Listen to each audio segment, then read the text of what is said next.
सूर्याय नमः ओम खगाय नमः ओम हंसाय नमः ततो युद्ध परिश्रांतं समरे चिन्तया स्थितं रावणं चाग्रतो दृष्ट्वा युद्धाय समुपस्थितं दैवतैश्च समागम्य द्रष्टुमभ्यागतो ऋणम् उपागम्य ब्रवीद्रामामगत्यो राम राम महाबाहु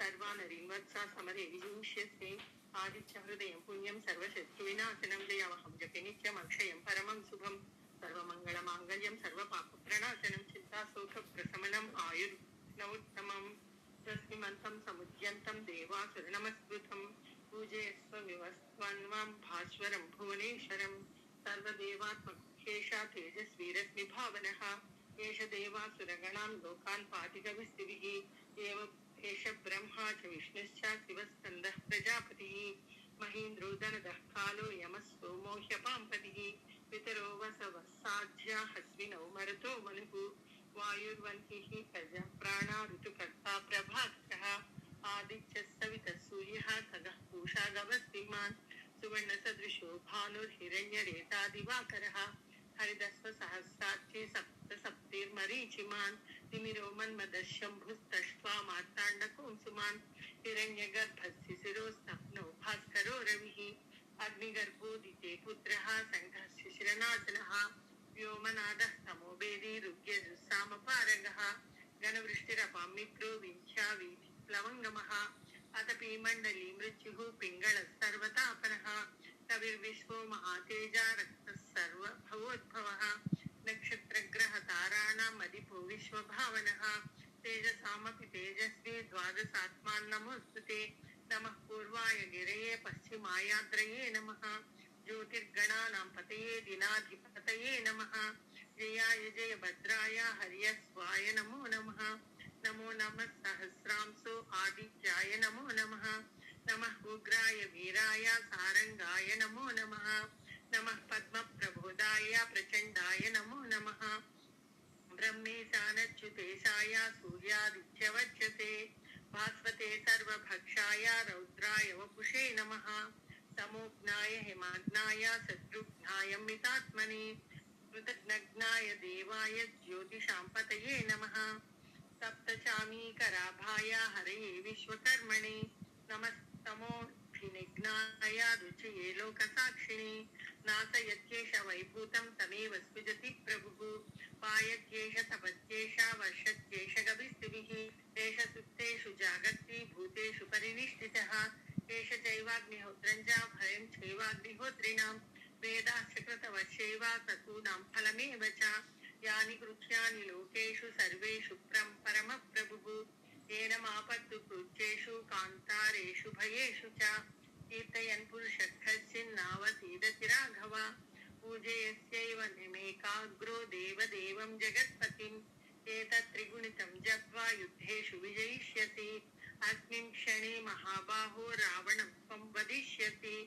एवमुक्त्वा तदागत्यो जगाम च यथागतम् एतत् श्रुत्वा महातेजा नष्टशोको भवत्तदा धारयामास सुप्रीतो राघवः प्रयतात्मवान् आदित्य प्रेक्ष्य जप्वेदं परं हर्षमवाप्तवान् त्रिराचम्य शुचिर्भूत्वा धनुरादाय वीर्यवान् रावणं प्रेक्ष्य हृष्टात्मा जयार्थं समुपागमत् सर्वयत्नेन महता वधे तस्य वृतोऽभवत् अधिरववरदन् निरीक्ष्य रामं मुदितमनः परमं प्रहृष्यमाणः निश्चरपति संशयं विदित्वा सुरगणमध्यगतो वचस्वरेति इत्यार्षे श्रीमद् रामायणे वाल्मीकिये युद्धकाण्डे सप्तोत्तरशततमः सर्गः। जय श्रीराम। सर्वं श्री गुरुचरणारविन्दार्पणमस्तु। जय श्रीरामण्णि अगस्त्यकृत महालक्ष्मी स्तोत्रम् ఎవరైనా చేస్తారా? చేయండి ఉమాదేవి గారు. చేయండి ఉమాదేవి గారు. ఓం శ్రీ మహాగణాధిపతి నమః. శ్రీ గురుభ్యో నమః. శ్రీవత్సగోత్ర సంగత పద్మకరం గురువుదే మాదర్నమామి కమలే కమలాయతాక్షి శ్రీ విష్ణురుత్కమలవాసిని విశ్వమాతః క్షీరోదతే కమల కోమల గర్భ గౌరీ లక్ష్మీ ప్రసీద సతతం నమతాం శరణ్యే श्रीरूपेन्द्र सदने मदनैकमातः ज्योत्स्नासि चन्द्रमसि चन्द्रमनोहरासि सूर्ये प्रभासि च जगति तये प्रभासि लक्ष्मी प्रसीद सततं नमतां शरण्ये त्वं जातवेदसि सदा दहनात्मशक्तिः वेधा त्वया जगदिदं विविधं विदध्यात् विश्वम्भरोऽपि विप्रदायखिलं भवत्या लक्ष्मी प्रसीद सततं नमतां शरण्ये सत्यक्तमेतदमले हरते हरोऽपि त्वं पासि हंसि विदधासि परावरासि ईढ्यो बभूव हरिरप्य मले त्वदाप्या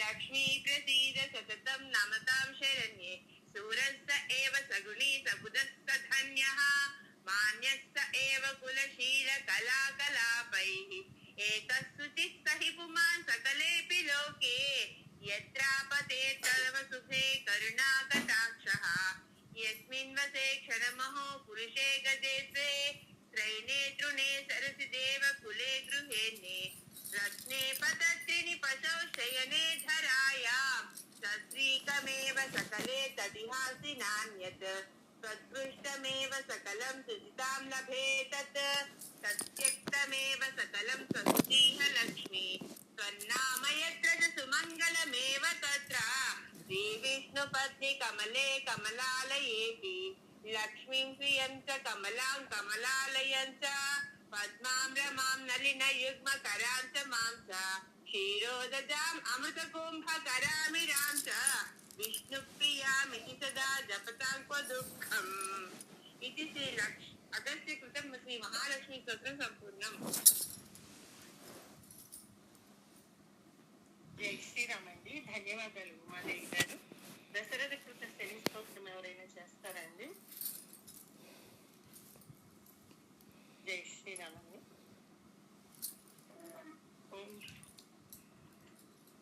నేను చేయనండి. చేయండి. మీరు చేసేదండి తీసుకుంటున్నాను.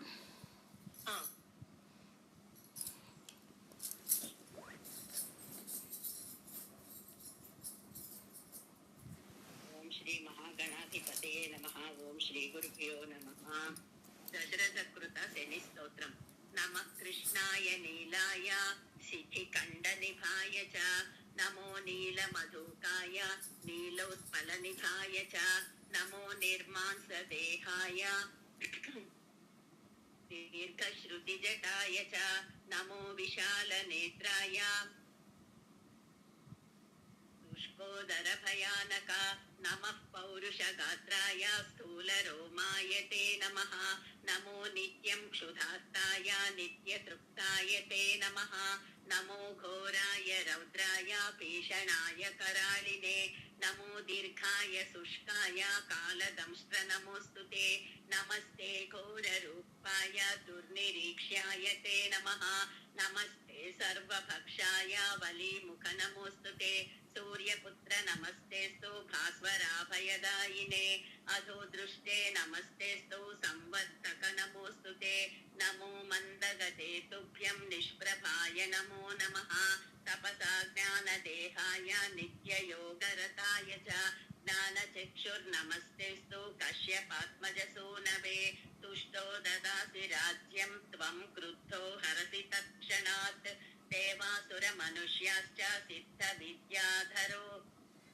सिद्धविद्याधरो रगाः त्वयावलोकिताः सौरे दैन्यमाशु व्रजन्ति ते.